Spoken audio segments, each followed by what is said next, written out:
Hey guys, this is Bando Guy 4, and I am about to start my second Let's Play. It's a series that has been around now for 25 years as of today, Monday, February 21st, and that series is The Legend of Zelda. It is my favorite game series of all time, and this is the first game I ever beat. That was a very long time ago, but I am now going to play it for you. So, I have a practice file up here where I've died a whole lot, and I have a new file right here. Let's get right into this. So, in this cave right where you start off is one of my favorite guys ever. It's dangerous to go alone. Take this, and he gives you a wooden sword. And the controls are pretty simple, so I don't think there's really much explanation needed. I am playing this on the GameCube controller for the record though. There is an NES that kinda still works, but occasionally it will stop and delete your files and all that. So I got this for the Virtual Console so that I could play it without that worry. So, heading off to the right and then up a couple of times, you will come across some water here. Those are fairies. They will restore 3 of your hearts, but I'm not bothering to collect them because I'm not hurt. And those levers are blocking me.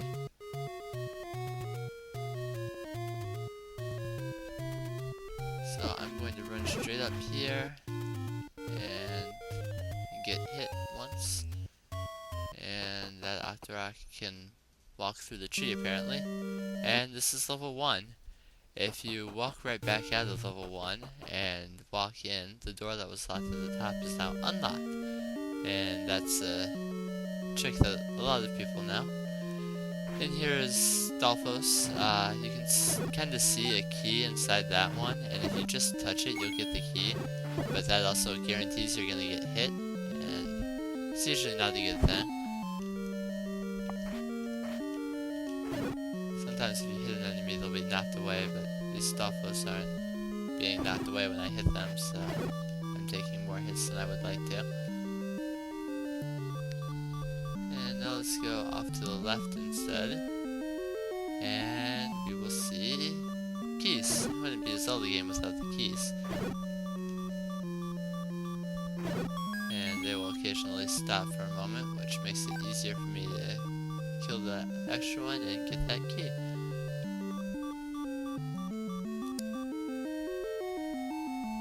So, coming up here, you will find more Stalfos, and hopefully I can kill them without taking more hits.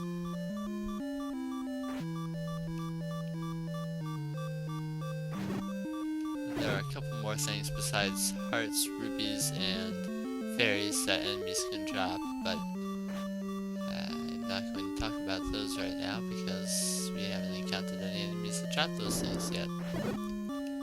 That door will lock behind you when you come in here, and all you have to do to make it unlock is kill all the keys.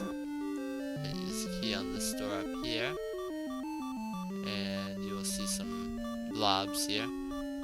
I don't know what their official name is, but if I had to take a guess, it might be Chews or something, since those are the blob-like enemies in later Zelda games, and I was hurt a lot, so I don't really mind dying, because when you die, you start again with 3 hearts, so now I can shoot my sword again.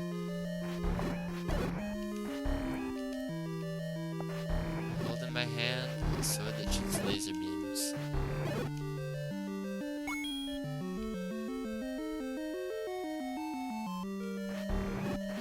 I think I'll kill these Stalfos this time, since, again, don't even have to be near them to kill them.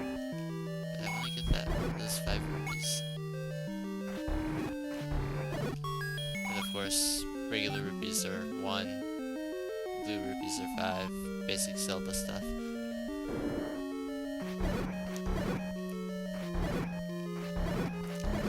By the way, I think the Legend of Zelda series also has one of the most overrated games and one of the most underrated games in its series, and I'll get to those later on when actually talk about them specifically. If you push that block out of the way, this guy will tell you that the eastmost peninsula is a secret. And to be perfectly honest, I don't even remember what he means by that. But I did skip a room. If I go to the right instead of the left one, I fought those Staphos. There's stuff over here that I can grab. So this room is the compass. And that will show you the location of the boss in the dungeon. And if you push start, you can see the rooms that you've been to. It creates a map for you as you go through the dungeon, but you can also find the map. So yeah, start brings up this screen. Z, if you're playing on the GameCube, is like select, it pauses the game, and that's basically the only controls that aren't explained on the screen. As you can see, there's B and A up there to tell you what buttons to push. And here are some more blobs and the map of the dungeon. It appears in the top left corner. You don't have to pause or anything to get to it. And these guys are moving quicker than they were before. So if you come up here, there's a narrow passage here where you can fight a couple Staphos. That one has another key. And this one, maybe I'll drop some hearts or something. No. But go up here, unlock that door. And there's another door there. These moblins can throw boomerangs, and if you're not using your sword at the moment, your shield will automatically block them. There's no button that you have to push for your shield.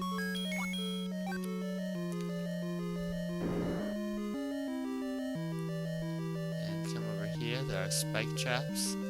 If you step partially into their field, they will start moving, but it's easy enough to step out of the way before they get to you, and then you can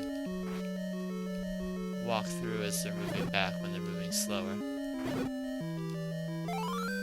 Here's the bow, the first dungeon item that I can't actually use yet because unlike later Zelda titles, it does not give you arrows. You have to buy those, and then however many rupees you have is the number of arrows you have. It takes 1 arrow per, or 1 rupee per arrow.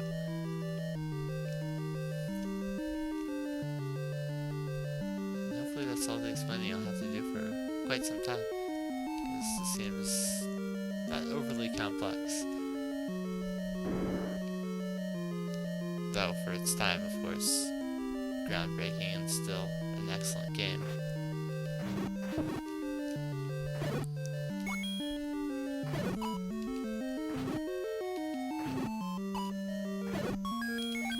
And that time I got a boomerang, which you can use to stun certain enemies, but some it will not affect. And here there are wall masters, and you can try and stun them and grind against them for rupees or hearts or whatever you want. But you have to be careful, because if they touch you, they will take you back to the beginning of the dungeon. See? Like that. So do be careful if you want to try and get stuff off of them. And oftentimes when you go back multiple rooms, you will find that the enemies that once occupied those rooms have returned. And that's where the compass was before.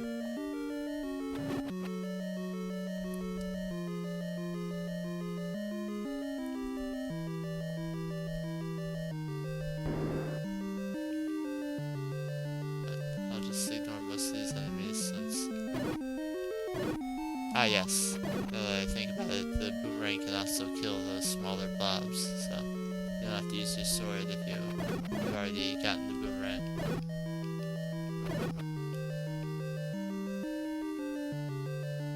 But unfortunately, I was hoping they would drop some items for me.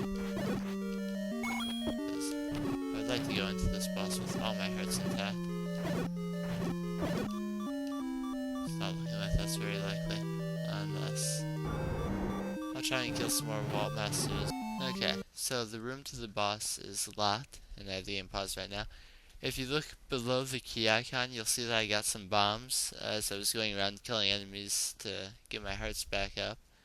I killed a couple moblins, and they will occasionally drop bombs for you, so that's why I have those.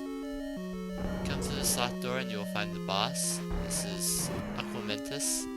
He shoots out 3 fireballs at you at more or less regular intervals.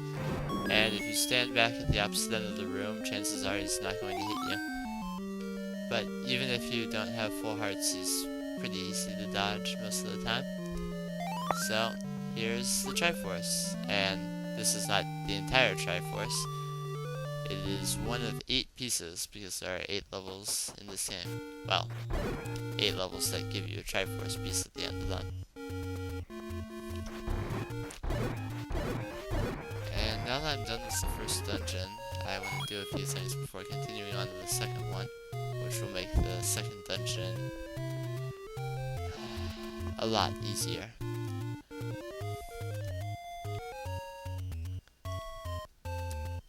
So I'm going to head down several screens, at least as many as it will let me, and then head off towards the right.